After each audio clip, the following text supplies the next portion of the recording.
Greetings you all in the name of our Lord Savior Jesus Christ.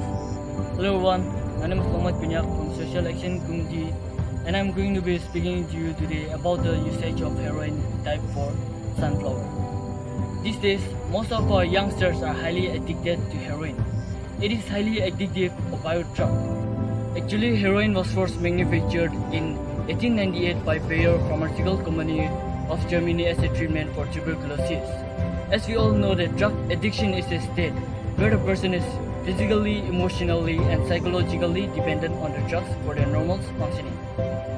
Once we get addicted to drugs, we find it difficult to stop it and our life will be controlled by drugs. All of us might have come across the particular word sunflower, which is a drug. Most of our today's youngsters' brain have been affected and put their health and safety at risk. We all know that drugs is dangerous and will lead to death. But we youngsters still run for it. We never think about our future and just go with the flow.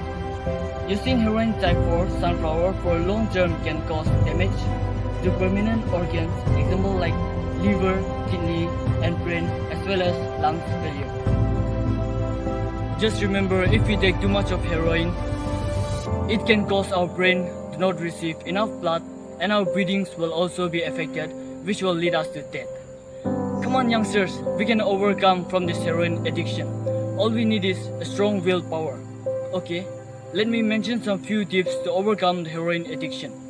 Exercise regularly, find some new hobbies, meditate, eat well, and the most important thing is surround yourself with supportive people. Last but not the least, drug addiction destroys life, tears apart families and harms society. Long live, stay safe and take care, and say no to drugs.